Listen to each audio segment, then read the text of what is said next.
अस्सलाम वालेकुम नाजरीन, आप देख रहे हैं INN चैनल। मैं हूं शेख अहमद अली। इस न्यूज़ बुलेटिन में आइए नज़र डालते हैं दिन भर की बड़ी खबरों पर। चीफ इलेक्टोरल ऑफिसर विकास राज ने हैदराबाद में ऑल सेंट हाई स्कूल में कायम पोस्टल बैलेट वोटर सेंटर में strong room data entry postal ballot का मुआयना किया। इस मौके पर उन्होंने कहा कि जमहूरियत के तहफ़्फ़ुज़ के लिए हर एक को अपने वोट के हक़ का इस्तेमाल करना चाहिए। उन्होंने कहा कि पोस्टल बैलेट वोटिंग 3 से 8 मई तक इलेक्शन ड्यूटी पर मामूर मुलाजिमीन के लिए की जाएगी। उन्होंने कहा कि EVM के रैंडमाइजेशन का अमल शुरू हो चुका है। ज़िले इलेक्शन ऑफिसर्स को हिदायत दी गई है कि तमाम पोलिंग मराकज़ में पीने के पानी, शेड्स, मेडिकल टीमें, शामियाना और ORS पैकेट जैसी सहूलियात फराहम की जाएँ। उन्होंने कहा कि इतवार तक 50% से ज़्यादा होम वोटिंग मुकम्मल हो चुकी है। इस मौके पर district election officer GHMC commissioner Ronald Ross ने कहा कि ज़िले में पार्लिमानी इंतखाबात के पेश नज़र घर घर वोटिंग मुहिम इसी तरह जारी रहेगी। जिस तरह कंटोनमेंट असम्बली ज़मनी इंतखाबात के दौरान सहूलियाती मराकज़ कायम किए गए थे। हैदराबाद और सिकंदराबाद पार्लिमानी हल्के में अब तक 479 राय दहिंदों ने इतवार तक घर बैठे अपने वोट के हक़ का इस्तेमाल किया। उन्होंने कहा कि ज़िले में वोटिंग का तनासुब बढ़ाने के लिए बेदारी पैदा की जा रही है। उन्होंने वाज़ेह किया कि पोलिंग स्टेशंस में तमाम सहूलियात फराहम की जा रही हैं। इस मौके पर कमिश्नर पुलिस हैदराबाद श्रीनिवास रेड्डी भी मौजूद थे। పోలింగ్ స్టేషన్లో ఉన్న ఏర్పాట్లు ఎట్లా ఉన్నాయి అంటే బేసికలీ ఇట్లాంటి షెడ్ ఎండాలో నిలబడకుండా క్యూలో ఎవరు ఉంటారు వాళ్ళ కోసం ఇట్లాంటి కొంత షేడ్ తయారు చేయమని చెప్పడం జరిగింది. అట్లాగే వీలుంటే ఎక్కడెక్కడ ఫ్యాన్స్ కూలర్స్ దొరికితే అది పెట్టడము. మెడికల్ టీమ్స్ కూడా ఉంటాయి. ఇక్కడ కూడా మెడికల్ టీమ్స్ వాళ్ళు ఉన్నారు. ఏదైనా అంటువార్డ్ ఇన్సిడెంట్ జరిగితే దానికి ORS ప్యాకెట్ అట్లాంటి whatever medical help is needed అది కూడా తయారు చేయడం జరుగుతూ ఉంది. So with this basically we are already into the process of statutory work of voting going on. Home voting కూడా జరుగుతూ ఉంది. నిన్నటికి ఆల్మోస్ట్ 50% వరకు హోమ్ ఓటింగ్ కంప్లీట్ అయింది. ఈరోజు రేపులో అది కూడా మొత్తం కంప్లీట్ అయ్యేటట్టు ఏర్పాట్లు ట్రై చేస్తున్నాం. ఏదో కొంతమంది ఫస్ట్ అటెంప్ట్లో దొరకలేదంటే వాళ్ళకి సెకండ్ అటెంప్ట్లో మళ్ళీ వాళ్ళ ఇంటి దగ్గర పోవడం జరుగుతుంది. తర్వాత ఈరోజు నుంచి additional allotment of central forces మనకు ఎక్కడి నుంచి వస్తున్నాయి అది కూడా రావడం మొదలవుతుంది. సో ఈరోజు నుంచి నెక్స్ట్ 2-3 డేస్ మొత్తం అడిషనల్ సెంట్రల్ ఫోర్సెస్ కూడా వచ్చేస్తాయి. ఆల్రెడీ స్టేట్ పోలీస్ ఫోర్సెస్ తర్వాత కొన్ని వేరే స్టేట్స్ నుంచి వచ్చిన ఫోర్సెస్ కూడా ఆల్రెడీ మన దగ్గర వచ్చేస్తున్నాయి. So by and large we are ready into the system now. సో ఇంకా నేను మీ ద్వారా అందరు ఓటర్స్కి కోరేది ఏంటంటే ఇంత ఏర్పాటు ఇంత అన్ని free fair and inducement free election చేయడానికి జరుగుతూ ఉంది. మీరు ప్రతి ఒక్కరూ తప్పకుండా వచ్చి ఓటు వేయాలి 13th నాడు. సవారీ బాధ్యత అనే క్యాంపెయిన్ స్టార్ట్ చేశాము. ఇది pan India campaign. Pan India క్యాంపెయిన్లో ప్రతి సిటీ ఎక్కడైతే ర్యాపిడో ఉందో we are present in almost 100 cities. We are giving free rides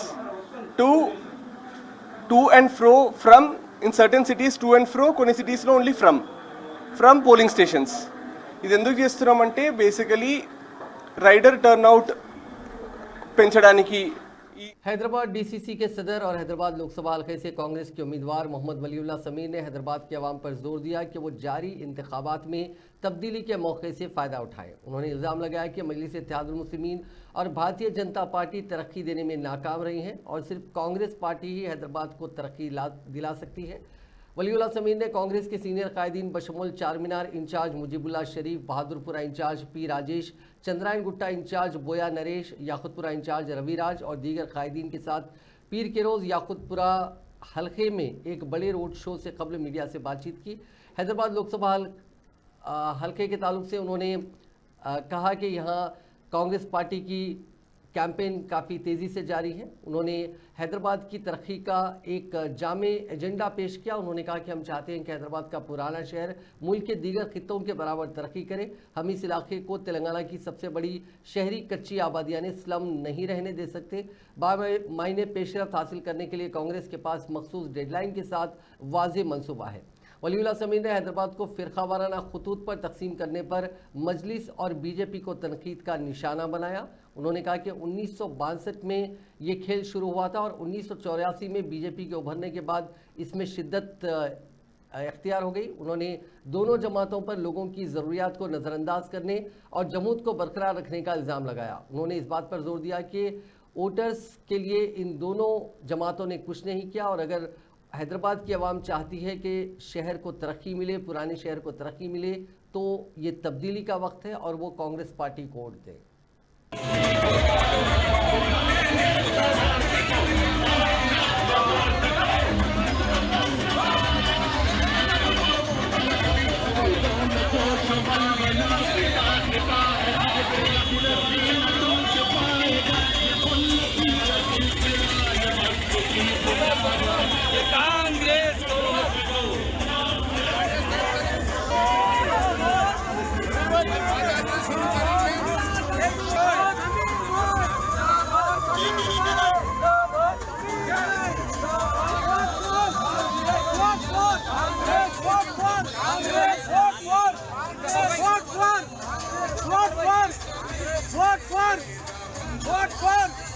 Sameer भाई, समीर भाई, समीर भाई, समीर भाई,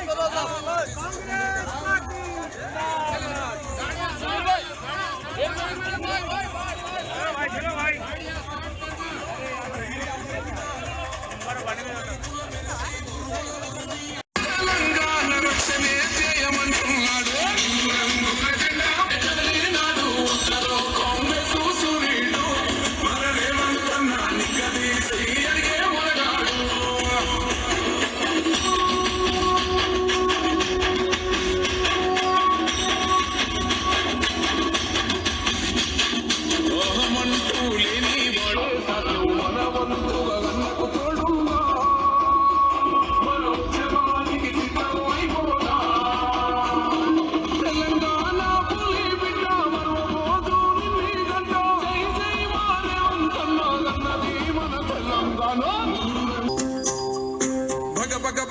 మండే నిప్పుల దండై కదిలింది మా అన్న రేవంతు తన తన తన తన తరువుల మోతల కదిలొస్తుందమ్మో అన్న ఎనుముల రేవంతు కాంగ్రెస్ జెండా ఎగిరేసిందంట ఎదిరిస్తాడంట సుడిగుండే తనదంట కాంగ్రెస్ జెండా ఎత్తిందే అన్న రేవంతు కదన రంగం తొక్కిండే పులి బిడ్డ రేవంతు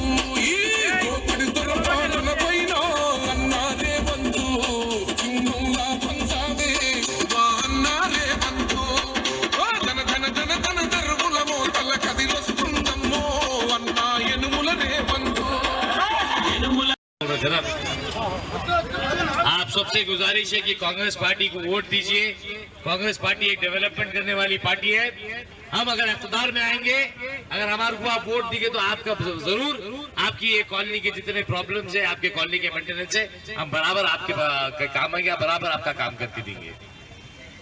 और एक बात है, यहाँ के गुप्ता सुखेंद्र रेड्डी नगर और जो भी डालने वाले कोई सरकार, हम वलीलू साहब से दरखास्त करेंगे, उसका सदारत में सीएम साहब में जाके पोजीशन सर्टिफिकेट भी दिलाएंगे।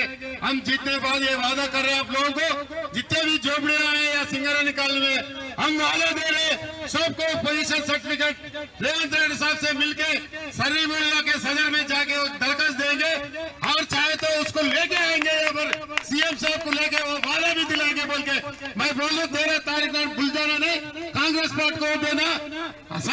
नायब वज़ीर आला भट्टी विक्रमार्का ने आज खम्मम हलके में मुख्तलिफ मकामात पर इंतखाबी जलसों से खिताब किया। इस मौके पर बात करते हुए उन्होंने कहा कि BRS पार्टी के लिए वोट करना अपना वोट ज़ाया करने के बराबर है। उन्होंने कहा कि मरकज़ की बीजेपी हुकूमत आइन को तब्दील करना चाहती है और अगर मौजूदा इंतखाबात में अगर मोदी तीसरी बार मुंतखब होते हैं तो मुल्क से दस्तूर और आइन दोनों को खत्म कर दिया जाएगा। వాలకల్లు మండలంలో ఉన్నటువంటి ప్రజలందరూ కూడా ఏకోన్ముఖంగా ఇక్కడ ఎంతమంది ఉన్నారో, ఎంతమంది ఓటర్లు ఉన్నారో అందరూ కూడా పెద్ద ఎత్తున చేయి గుర్తు పైన ఓటేసి అత్యధిక మెజార్టీతో వాలకల్లు మండలం నుంచి గెలిపించి పంపించాల్సిందిగా విజ్ఞప్తి చేస్తా ఉన్నాం. చేయటమే కాదు, కేవలం మిమ్మల్ని ఓట్లాడటం, ప్రభుత్వాలు ఏర్పాటు చేయడానికి సహకరించని చెప్పడమే కాదు, గతంలో ఏ రకంగా అయితే కాంగ్రెస్ పార్టీ ప్రజల కోసం సేవ చేసిందో భవిష్యత్తులో కూడా కాంగ్రెస్ పార్టీ ప్రాంతానికి సేవ చేస్తుందని చాలా స్పష్టంగా చెప్తా ఉన్నాను. ఇక్కడ ఉన్నటువంటి పెద్దలందరికీ తెలుసు. నేను ఎక్కడో దేశ రాజకీయాల గురించి మాట్లాడదలుచుకోలేదు, కేవలం పానకల్ మండలం గురించి మాట్లాడదలుచుకున్నాను. ఈరోజు మనం అందరం 5 ఏళ్లతో అన్నం తింటా ఉన్నామంటే ఆనాడు పెద్దలు మన వాళ్ళు కట్టిన నాగార్జున సాగర్ నీళ్లు ఈ మండలానికి బిరగర పారుతా ఉంటే, ఎక్కడో తూమెత్తితే మన మెదలోకి నీళ్లు వస్తే మనం అన్నం తింటా ఉన్నాం. वजीर ट्रांसपोर्ट पूनम प्रभाकर ने सड़क हादसे में जख्मी शख्स की अस्पताल मुंतकली को यकीनी बनाया। वजीर मौसूफ करीमनगर में इंतखाबी मुहिम के अख्तिताम के बाद वापस हो रहे थे कि एक शख्स को उन्होंने ज़िले के सदाशिव पल्ली के करीब सड़क पर पड़ा हुआ पाया। ये शख्स हादसे में जख्मी हुआ था। उस शख्स को देखकर वजीर मौसूफ ने अपनी गाड़ी के काफिले को रुकवाया, उस शख्स की अस्पताल मुंतकली को यकीनी बनाया।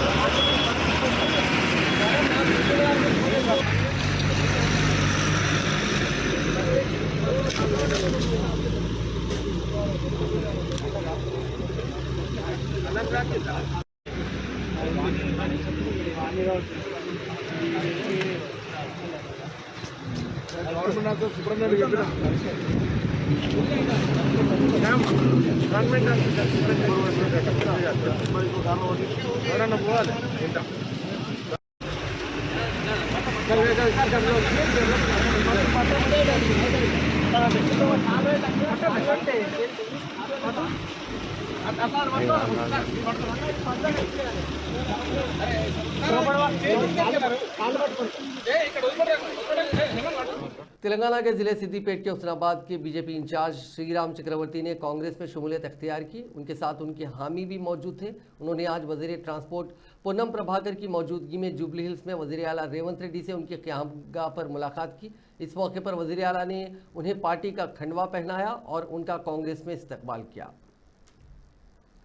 बीआरएस के सरबराह और तेलंगाना के साबिक चीफ मिनिस्टर के चंद्रशेखर राव ने अपने सरपरस्त यानी मेंटर मशहूर शायर और अदीब जयशेट्टी रमनैया के घर गए। जयशेट्टी रमनैया केसीआर के उस्ताद हैं। ये उस वक्त के उस्ताद हैं जब सिद्दीपेट में केसीआर इंटरमीडिएट में पढ़ा करते थे और उन्हें तारीख का मजमून पढ़ाया करते थे। केसीआर ने रमनैया और उनके अरकान ख़ानदान से बातचीत की।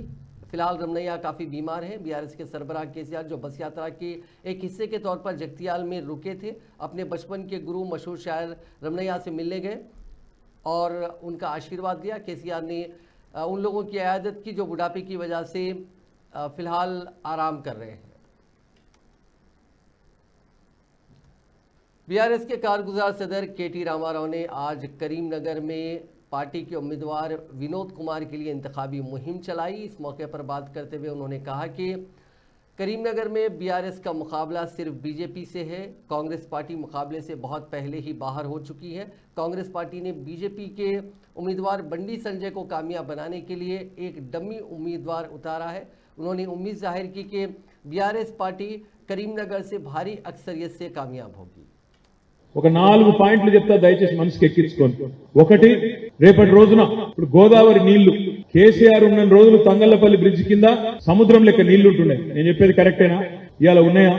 ఈ ప్రభుత్వం వచ్చినాక నీళ్లు మాయమైనాయి. కరెంటు కష్టాలు చాలా అయినాయి. మళ్ళా మంచిళ్ళ కోసం గోస చాలా అయింది. మోటార్లు గాలుడు చాలా అయింది. కరెంటు కోతలు ఎండాకాలం నాగమాగం చేస్తున్నాడు. బోనస్ కాదు, కొత్తగా 500 బోనస్ ఇచ్చుడేమో ఉత్తముచ్చట్నే. ఉన్న ఆఖరికి ఇవాళ గింజలు కూడా కొనని దుస్థితి వచ్చిన మాట వాస్తవమా కాదా? నాకంటే బాగా మీకే ఎరుక. అందుకే నేను మిమ్మల్ని అడిగేది, ఎందుకు ఉండాలి గులాబీ కండువా పార్లమెంట్ లో అంటే 4 కారణాలు చెప్తాను. బీజేపీ వాళ్ళు ఖుల్లా చెప్తున్నారు, మేము 400 గెలుస్తాం, 400 గెలిస్తే రాజ్యాంగాన్ని రద్దు చేస్తాం, రిజర్వేషన్లను రద్దు చేస్తాం, ఎస్సీ రిజర్వేషన్లు, ఎస్టీ రిజర్వేషన్లు, ముస్లిం రిజర్వేషన్లు తీసి పారేస్తామని చెప్పి బీజేపీ వాళ్ళు చెప్తున్నారు. నేను మీ అందరికి గుర్తు చేసేది ఒకటే, ఇలా కాంగ్రెస్ పార్టీలో బీజేపీతో కొట్లాడే దమ్ము లేదు. ఇక్కడ మనకు కరీంనగరే గొప్ప ఉదాహరణ. దానికి కరీంనగర్ లో ఇవాళ ఎవరినో తీసుకొచ్చి పెట్టిరు కాంగ్రెస్ అభ్యర్థిని. ఆ కాంగ్రెస్ అభ్యర్థి కనుక ఇప్పుడు నిల్చున్నాయని తంగళ్లపల్లికి వచ్చి కాంగ్రెస్ కండువా వేసుకోకుండా రోడ్డు మీద నిలబడితే ఒక్క మనిషి కూడా గుర్తుపట్టాడు. గంట సేపు నిలబడ్డా కూడా కాంగ్రెస్ కార్యకర్తలు కూడా గుర్తుపట్టారు. ఆయన ఎవడో ఎవరికి తెలియదు. పాపం బస్ కోసం ఎదురు చూస్తున్నామో అనుకోవద్దు. అట్లాంటి పరిస్థితి. ఎవరినో అనామకుడిని తీసుకొచ్చి ఇలా కాంగ్రెస్ అభ్యర్థిని ఇక్కడ నిలబెట్టింది. రేపు పొరపాటున కాంగ్రెస్ పార్టీకి ఓట్లేస్తే వీళ్ళు బీజేపీతో కొట్లాడే దమ్ము వీళ్ళకు ఉంటుందా ఆలోచించండి. రేపు ఈ రిజర్వేషన్ల రద్దు జరుగుతున్నది, రాజ్యాంగాన్ని రద్దు చేసే ప్రయత్నం చేస్తున్నాడు మోడీ అనుకుంటే అడ్డుకునే శక్తి ఉన్న ఒకే ఒక్క పార్టీ మన గులాబీ దండు, మన కేసీఆర్ దండు తప్ప వీళ్ళతో కాదు.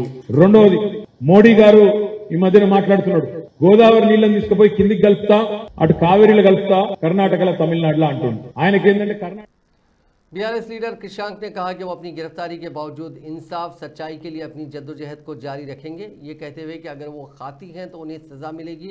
कृषांक ने कहा कि अगर उनकी जानिब से फर्जी सर्कुलर पोस्ट करते हुए तेलंगाना के अवाम को गुमराह करने को साबित किया गया तो क्या चीफ मिनिस्टर अपने ओहदे से मुस्तफ़ी हो जाएंगे। कृषांक को उस्मानिया यूनिवर्सिटी के हॉस्टल को गरमाई तातीलात के सिलसिले में फर्जी सर्कुलर जारी करने के इल्ज़ाम में गिरफ्तार किया गया था। वो फिलहाल चंचलगुड़ा जेल में है। उनको पुलिस ने पूछताछ के लिए एक दिन की तहवील में लिया था। मीडिया के नाम जारी अंग्रेजी में लिखे गए मकतूब में उन्होंने आदा किया कि उन्होंने मामूल का सर्कुलर पोस्ट किया था। अगर ये साबित किया जाए कि उन्होंने उसमें उलटफेर की है तो वो सज़ा भुगतने के लिए तैयार है, और अगर ये साबित हो जाए कि चीफ मिनिस्टर रेवंत रेड्डी ने उलटफेर वाला सर्कुलर यानी मॉफ्ड सर्कुलर अगर पोस्ट किया है तो आवाम और गुमराह की आवाम को, तो क्या रेवंत रेड्डी अपने हलफ की खिलाफ वर्जी पर ओहदे से इस्तीफा दे देंगे। बीजेपी के कौमी सदर जेपी नड्डा ने कहा कि कांग्रेस का दौर बदउनवानियों से भरा पड़ा है। कांग्रेस दौर में हर तरफ बदउनवानी हुआ करती थी और कोई भी पॉलिसी साज फैसला नहीं लिया जाता था जिससे मुल्क के अवाम को फ़ायदा हो सके। उन्होंने कहा कि अवाम को सिर्फ कांग्रेस के झूठे वादे, उसकी वोट बैंक की सियासत, उसके मफाद परस्ती याद है, लेकिन इसके अच्छे काम एक भी याद नहीं है। इसके लिए आज कांग्रेस हर तरफ जवाल का शिकार है। जेपी नड्डा आज पेद्दापल्ली में बीजेपी के जलसे आम से खिताब करते हुए कहा कि नरेंद्र मोदी इख्तिदार में आने के बाद गुज़िश्ता 10 सालों से बदउनवानी का एक भी वाकया पेश नहीं आया। जो विकास का काम था वो आपको बताया कि मोदी जी के नेतृत्व में किस तरीके से विकास हो रहा है, लेकिन मैं आपको ये भी बताना चाहता हूं कि आज अगर ये विकास हो रहा है, अगर ये उजाला आ रहा है, तो हमको वो बुरे दिन भी याद रखने चाहिए जो कांग्रेस के जमाने और बीआरएस के जमाने में आपने देखा है। ये कांग्रेस, ये असुद्दीन अवैसी की हमारी एआईएमआईएम, चाहे बीआरएस, ये एबीसी है, एआईएमआईएम, ये अवैसी की party, A B for BRS और सी फॉर कांग्रेस, ये सभी तीनों के तीनों मुस्लिम लीग का एजेंडा चलाने वाली पार्टियां हैं। ये सभी तबलीगी जमात के हिमायती हैं। ये सभी तबलीगी जमात के रीति नीति पर चलने वाली पार्टियां हैं और ये मुख्य धारा को डिस्टर्ब करने वाली पार्टियां हैं।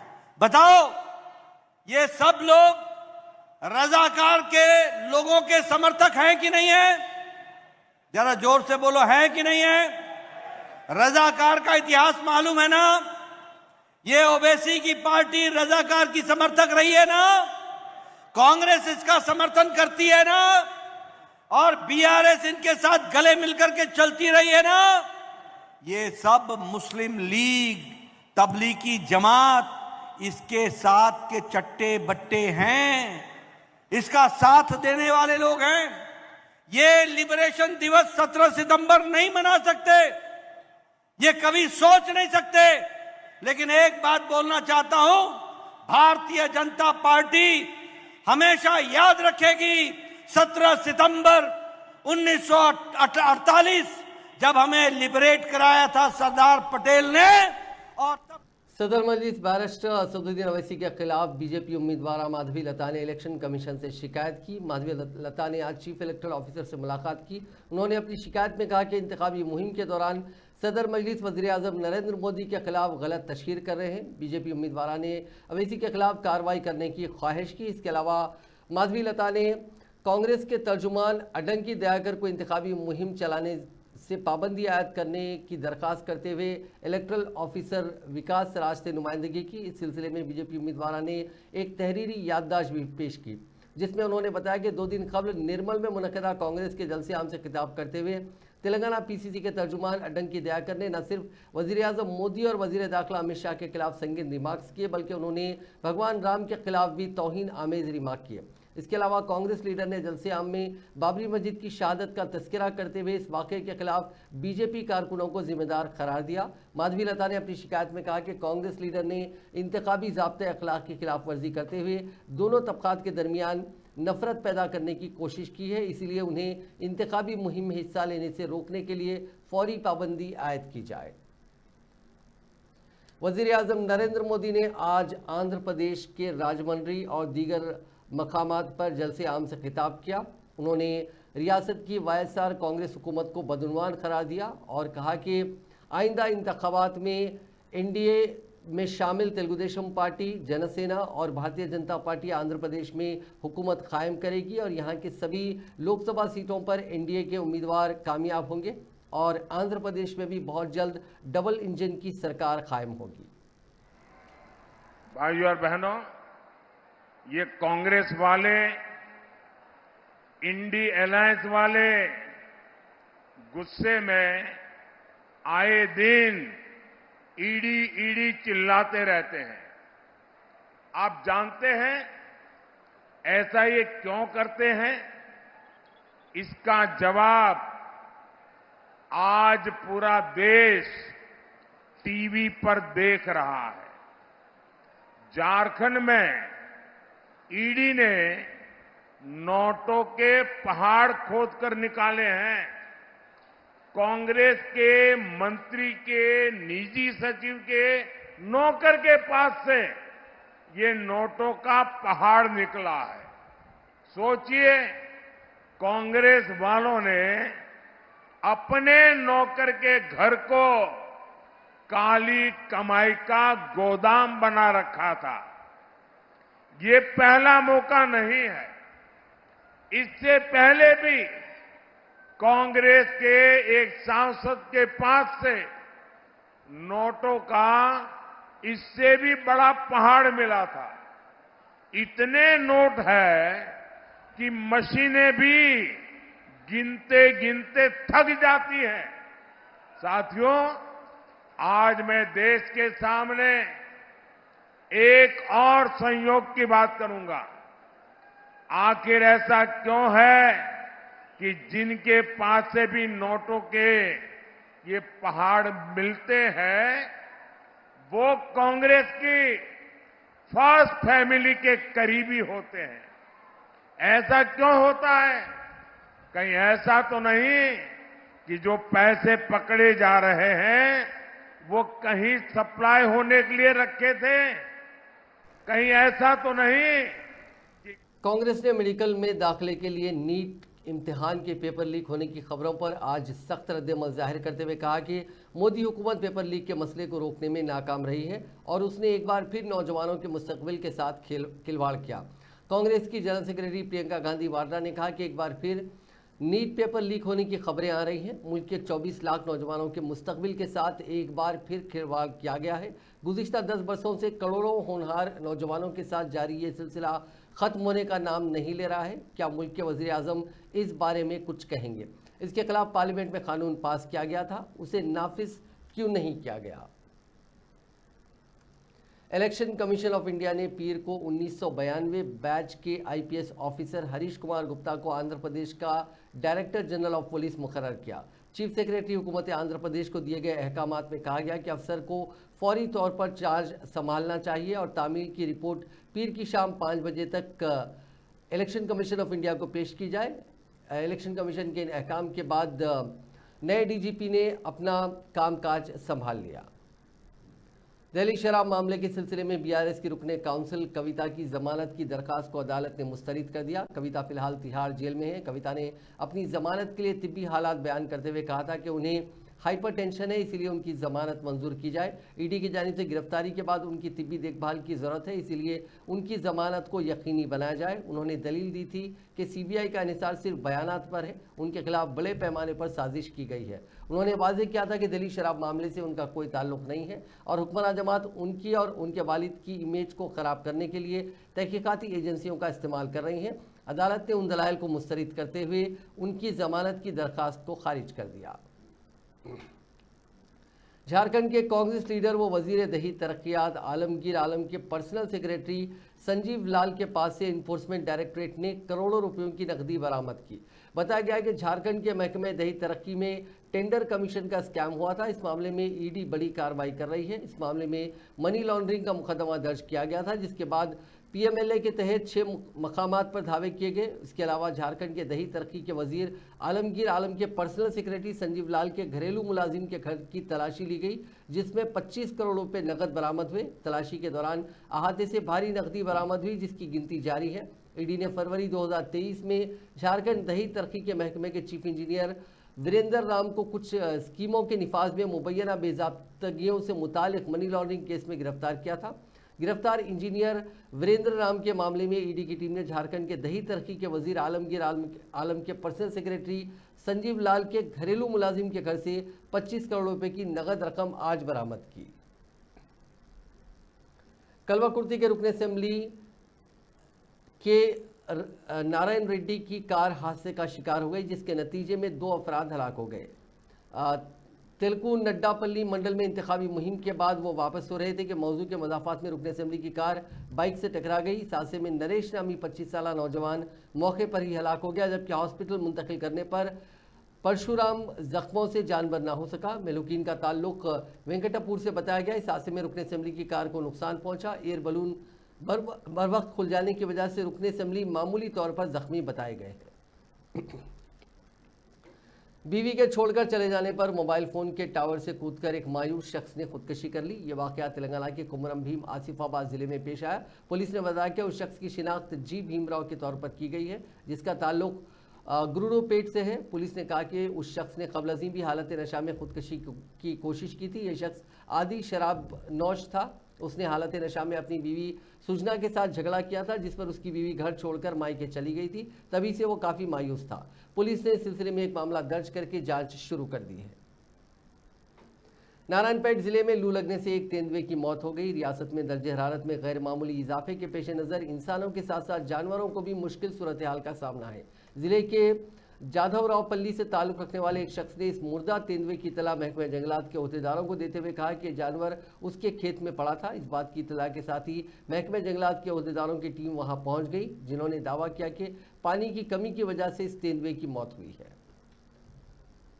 रचाकुंडा पुलिस खवातीन और लड़कियों को हरासा करने वाले अफराद के खिलाफ कार्रवाई कर रही है। मुतासरीन की जानिब से शिकायत मौसूल होते ही कार्रवाई की जाती है। स्कूलों, कॉलेजों, बस स्टैंड, रेलवे स्टेशन और दीगर अवामी मकामात पर नज़र रखी जा रही है और खवातीन और लड़कियों को हरासा करने वालों को पकड़ा जा रहा है। अगर ज़रूरी हो तो डेकॉय ऑपरेशन भी किए जा रहे हैं। पकड़े जाने वालों के खिलाफ मुकदमा दर्ज करके जेल भेजा जा रहा है। रचाकुंडा पुलिस कमिश्नरेट के तहत 15 दिनों में पुलिस ने 133 अफराद पकड़े। पुलिस ने कहा कि लड़कियों और खवातीन को हरासा करने की 148 शिकायत मौसूल हुई। उनमें से 70 अफराद को फ़ोन के जरिए हरासा किया गया, 38 अफराद को सोशल मीडिया के जरिए हरासा किया गया और 93 अफराद को बराह रास्त हरासा किया गया। उनमें से 11 के खिलाफ फौजदारी मुकदमा दर्ज किए गए हैं।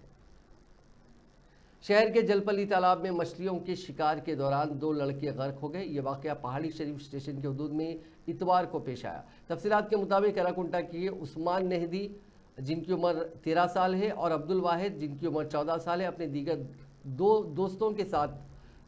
3 दोस्तों के साथ इतवार को जलपल्ली के बड़े तालाब में मछलियां पकड़ने गए थे। मछलियां पकड़ने के दौरान लड़के गहरे पानी में चले गए और पाँव फिसल जाने के नतीजे में तीनों गिर पड़े और गर्क हो रहे थे। उनमें से एक को बचा लिया गया, जबकि उस्मान और अब्दुल वाहिद गर्क हो गए। उन्हें तालाब से निकालने के लिए पुलिस ने गोताखोरों की मदद हासिल की और एनडीआरएफ के दस्ते भी मुतहरिक हो गए। मालूम हुआ है कि आज सुबह लड़कों की नाशें तालाब से निकालने में कामयाबी हासिल की गई।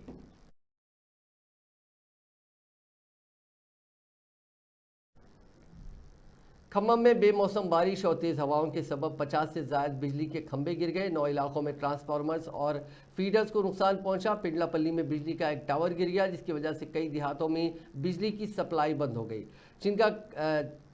चिंतकाई और नागोलंचा में बिजली की बहाली का काम जारी है। इसी दौरान महकमे मौसमियात ने पेशकशी की है कि आइंदा 5 दिनों तक रियासत के मुख्तलिफ हिस्सों में हल्की औसत बारिश का इम्कान है।